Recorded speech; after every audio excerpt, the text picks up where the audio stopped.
Finally.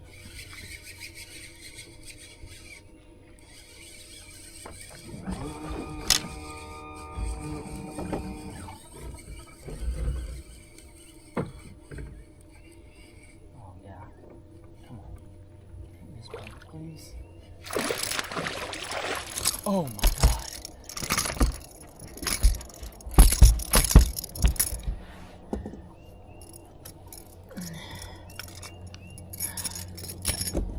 That's a dang good one.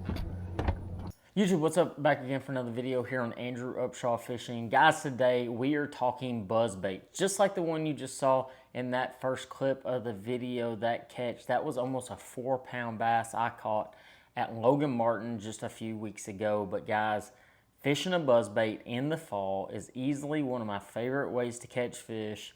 And I'm not saying that I perfected it by any means, but I feel like I have a pretty good handle on what to do, what to throw, and how to throw it, and where to throw it.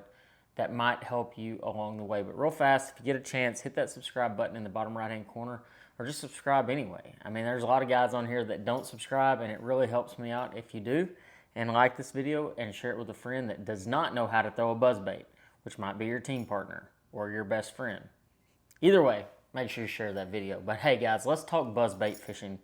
You know, buzzbait's been around for a long time, and actually the very first time I ever went on Sam Rayburn, I went with Tommy Martin.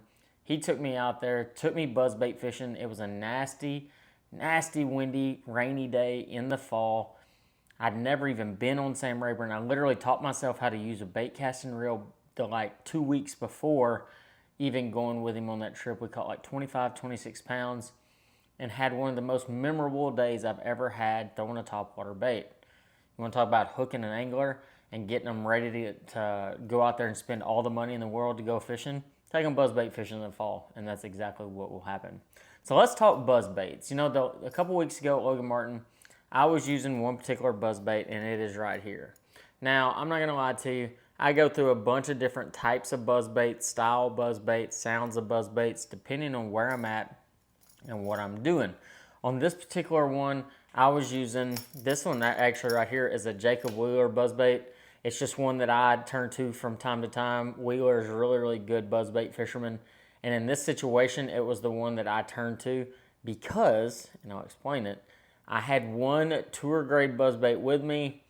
And I don't know if any of y'all have ever thrown braided line with a buzzbait, but from time to time, if you don't retie and you launch one of those big long casts down a wall and it just keeps going and your braid and everything else is back here, you kind of get the point. But I had to turn to the Jacob Wheeler buzzbait on day 2 of the tournament because I threw my other one off. My fault, because I only had one of them with me. So let's talk buzzbaits. You know, obviously you can see right here, this is not a traditional trailer that you would find on a buzzbait. This is a menace. Now, when it comes to fishing a buzzbait, there's a lot of different things you can do. You know, you can put a bunch of different trailers. You can leave the skirt on. You can, you know, take the skirt off. You can put plastic on. You don't even have to put plastic on there. But what I tend to do more times than not is take the skirt off of any buzzbait that I'm fishing and put a piece of plastic on there. Now, the age-old thing that has become the biggest trend in maybe all of buzzbait fishing is putting a toad on there. And don't get me wrong, a toad definitely is a great bait, but depending on where you're at and the size of the fish that you're targeting, I like to switch my trailers up. So I have 3 favorite trailers when it comes to the buzzbait. My number 1 is our gurgle toad, the Strike King gurgle toad.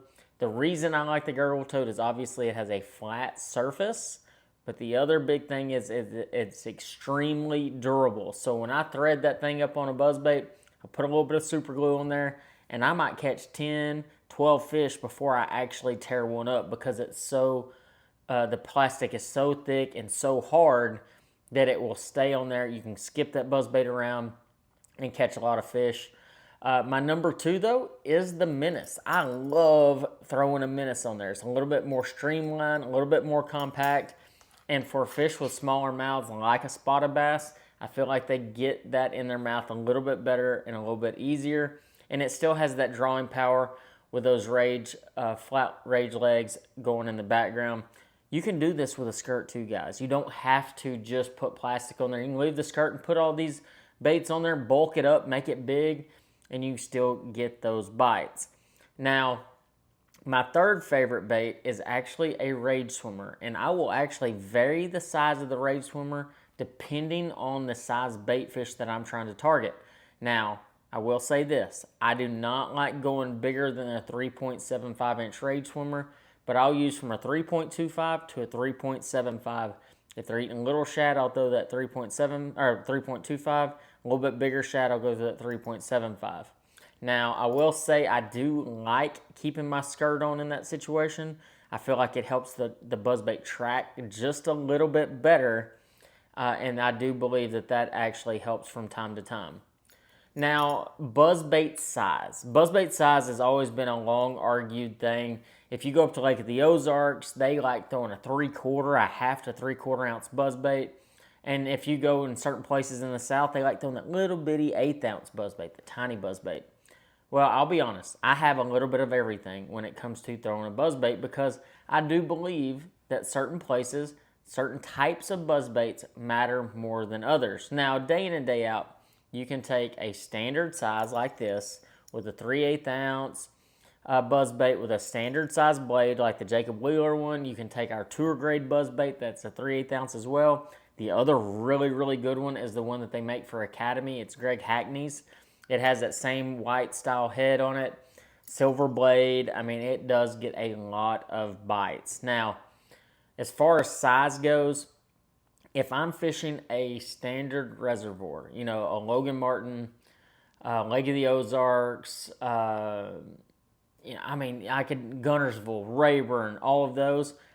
Traditionally, I like a standard buzzbait like this. Single blade, no knocking sounds, just that blade that winds. Now, one little trick, I know y'all have seen it before. I could do a video on it, but I don't want to waste your time. All you do is you get a piece of line or you hold this thing by the hook and let that blade run outside your window while you're driving down the car. That will give it that squeak that you're looking for. Do not leave it out there more than about a minute. If you go longer than that, it will actually wear your buzzbait down to the point where it's almost unusable. Or you'll catch like 5 or 6 fish and it'll break. So you don't want to leave it out there for too long, but enough to get that whining sound of the buzzbait. Now, if I'm on a river, let's just say the Red River, Arkansas River, something like that, I like that clacking style buzzbait. Now, as you heard, I didn't say like a head-hitting buzzbait. I like one that clacks. So it has like a little clacker at the top, a piece of metal up there where it just hits and makes a lot of noise. I don't know why, but on river systems, that type of buzzbait seems to reign supreme, and I catch a lot of big ones using that clacker style buzzbait. Now, the head-hitting buzzbait. You know, there's a bunch of different ones out there. I've used them for years, especially in the fall on Toledo Bend, Sam Rayburn, Gunnersville, some of those places. I like that style of buzzbait when it's nasty outside. Yes, you heard that right. I like it when it's nasty.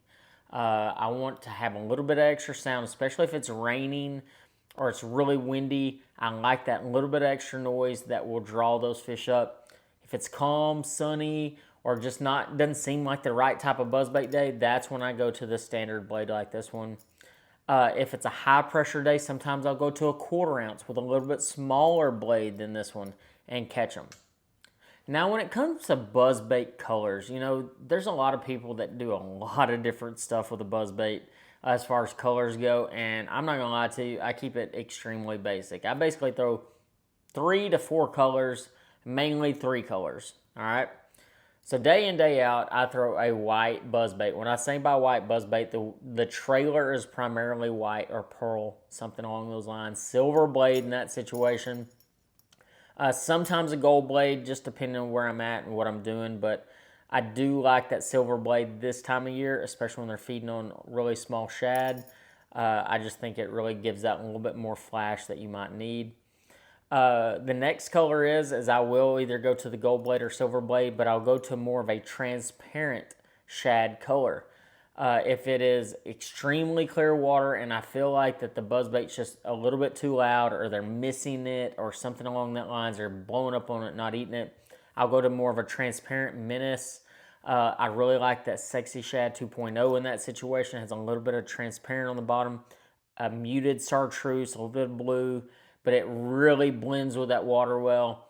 And I feel like they will target that a little bit better sometimes. The third color I throw, which is a little bit more random, but it just in situations where I feel like they're truly eating bluegill only. And I'm saying like the bluegill is what they're eating. I'll go to a green pumpkin or a honey candy menace or even a green pumpkin, gurgle toad or something like that. Something that is a little more brown to it, green pumpkinish, that looks more like a bluegill. On those situations, I'm throwing either a black blade or a gold blade. No questions asked. That is what I'm throwing. Now, last but absolutely the furthest from least, especially in the fall, I don't care where you're at. If you have a rainy, cloudy, windy day, or one of the other combinations of conditions, the fish are shallow, we have a cold front roll in, I throw a black buzzbait. You heard that right, a black buzzbait. I don't throw any other color. I don't care what they're eating, I throw a black buzzbait. I've caught more big bass in the fall, starting right now, all the way through the rest of the fall, throwing a black buzzbait. Once again, I either throw it with a gold blade or a black blade. Honestly, I don't know if it really matters too much on blade color that time of year. All I know is it catches giants, and that's exactly what I want it to do. So, in the fall, I have 4 colors of buzzbaits. Depends on what I'm trying to target. Depends on the type of fish. Now, where do I throw this buzzbait? Now, when I was at Logan Martin, I was fishing that flatter bank around walls or like retaining walls to riprap to around docks. It didn't really matter. It just needed to be flat and shallow. You didn't need it to be really steep or anything like that. It just needed to be flat and shallow. And you needed to see shad. You didn't have to see a lot of shad, but you could tell on your sonar, just, trolling down through there, you would see shad or you'd see them pop or something like that. If you got in an area where it was like that, you absolutely got a bite. Now, on places like Sam Rayburn and other places, edges of hydrilla are great places to look. The matted hydrilla, pepper grass around the edges of the mats, hay grass, Kissimmee grass, it doesn't matter, just around some type of cover that you can draw those fish out. Now, if you're on a river, any of those wing dams will absolutely have them on there, but also I like to throw it around wood. I don't care if I'm roll casting it around laydowns or something like that. One thing that I've noticed over the years, it seems like unless I'm just truly fishing it on riprap, I really like flatter areas, and that tends to get me a lot more bites. I don't like going way, way back up in creeks doing it, unless obviously I'm on a river or something, but on the main lake, I try to stay as main lake as possible, and I try to target those fish that may not get targeted as much. Now, when it comes to gear, I throw one rod. That's it. I started throwing it last year, and it's become my favorite buzzbait rod that I've ever thrown. It's not designed for a buzzbait. 100% not designed for a buzzbait, but it is like easily my favorite. Like I only throw a buzzbait on this rod. It's made for fishing a jig, but it is the skipping rod. This is the Andy Montgomery skipping rod. This is a 7-1 heavy, fast action. Now, I'm not going to lie to you. I know he designed it for a jig. I don't like it for a jig. Not the 7-1 at least. I feel like it's just a little bit too light for what I like to do. I know the idea of it was to load that rod tip up and be able to get that bait really far back there. But I've run into issues with larger baits like a 1/2 ounce jig, not feeling like I got enough hook set on the bait itself. So that's why I started throwing a buzzbait on. I actually kind of threw it on there accidentally because I was trying to throw it on a different rod. And when I started using this one, I was like, man, this is amazing. Like, I love this rod. I use this line only. This is 30-pound P-line braid.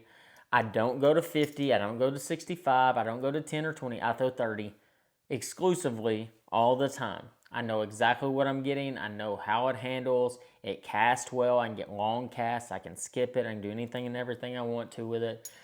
I don't know if reel necessarily matters. I have this on our Elite LFS reel. This is a really, really good reel. Team Lose Elite It's a 7.5 to 1 gear ratio. I personally don't like putting it on a really fast reel, like an 8 to 1, 9 to 1 reel.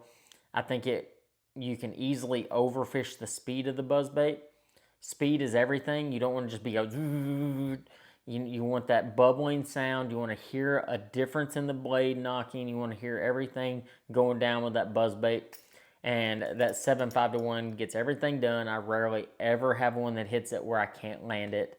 You know, they might miss it from time to time, but when I hook one, I'm not really concerned about them jumping off with it. So that is my buzzbait breakdown. It works for me anywhere and everywhere in the country. There's a lot of great buzzbaits out there. Those are the trailers that I like to use. I think it will help you catch and land more buzzbait fish this fall. If you have questions, though, make sure you post them below in the comments, and I'll be able to answer anything and everything you have. And until next time, I'll see you on the next video.